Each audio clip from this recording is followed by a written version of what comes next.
Hello everyone, happy Christmas. I wanted to talk a bit today about some books I received for Christmas. In general, I like to receive books. I'm also, as you would expect, very picky about what books I like to receive. And so people are quite wary of giving me books, which I think is reflected in the fact that this year not that many books arrived. I had furry pyjamas, I had a lot of food, but not that many books. But here are the 6 books that did arrive in my Christmas pile. 3 expected, 3 unexpected, and it will be, I shall tell you in a moment which I started on reading first. So the 3 expected books I got were 3 from the Republic of Consciousness long list, which I spoke about a couple of weeks ago, and I'll link to my video about that prize down below. But these are books from independent presses in the UK, where some of the most interesting literary fiction is coming at the moment. And the books that I received from that list are We That Are Young, published by Gallows, and this is a modern day retelling of the King Lear story set in, I think, India. It's a big solid book. It has been extremely well reviewed. It's appeared on a lot of sort of best of lists, and I'm very, very much looking forward to reading this one.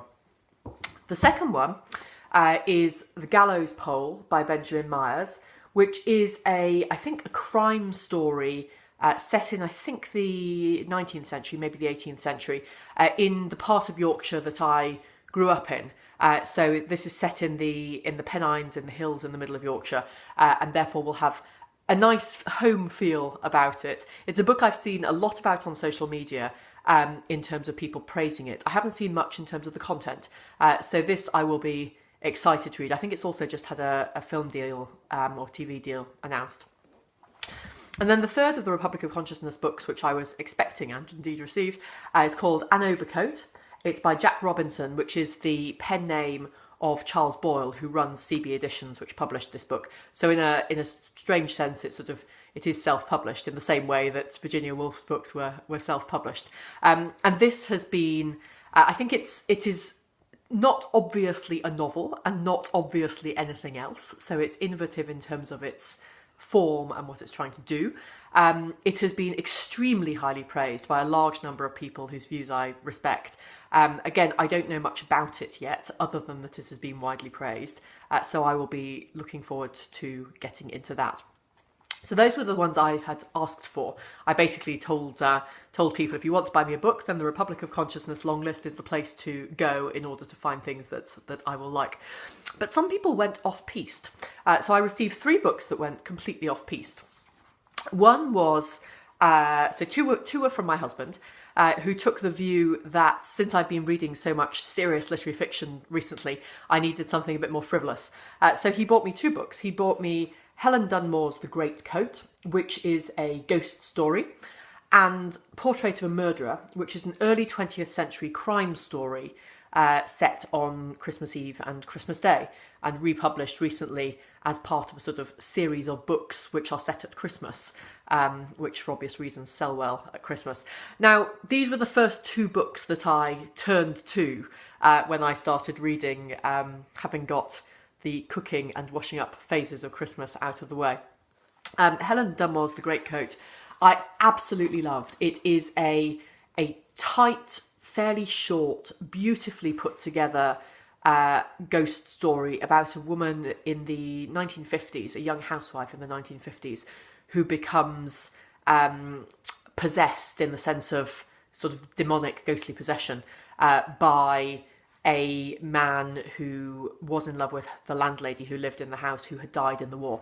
And it's a beautiful story about people's histories interconnecting, and the way in which the ghosts of the war never went away, even though people tried to continue living without them. It is, I mean, Helen Dunmore writes literary fiction as well. It's a beautifully put together story. It's a lovely, beautifully written story. And I really enjoyed this. I raced through this in probably about an hour and a half on Christmas Day. My husband knows me well. And then the second one from my husband, The Portrait of a Murderer, I'm halfway through at the moment. You see, he chose well. And this is a crime story. It opens with a father being murdered in his own house on Christmas Eve. And the story then is less about which of his children was it who murdered him. Although there is quite a long setup of these are all of the reasons why all of his children might have wanted to murder him. It's more about what is going on in the head of the child who has just murdered him, Brand, and how he reacts and tries to cover his back after the murder has been committed. So it is, as it says, the portrait of a murderer and the psychology of a murderer, rather than being a sort of classic, who was it who actually murdered the father?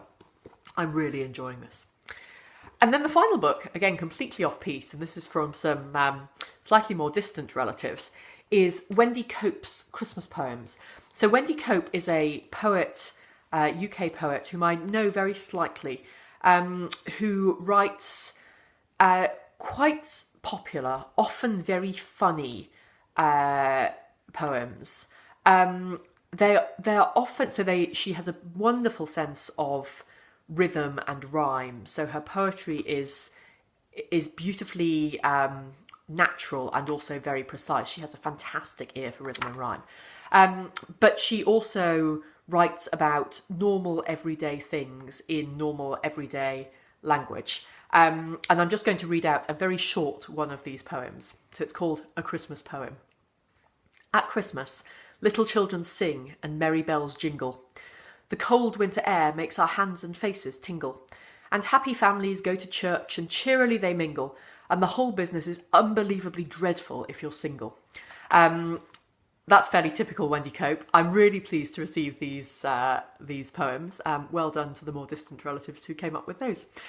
Do let me know if you've read any of these books. Do let me know what books you received, if you received books, and what order you're reading them in. I like to think I'm the sort of person who reads the serious literature first, but in fact it turns out that if offered a ghost story and a detective story and some Christmas poems, I will read those before moving on to the serious literary fiction. But there we are. Wishing you a very happy Christmas. Bye-bye.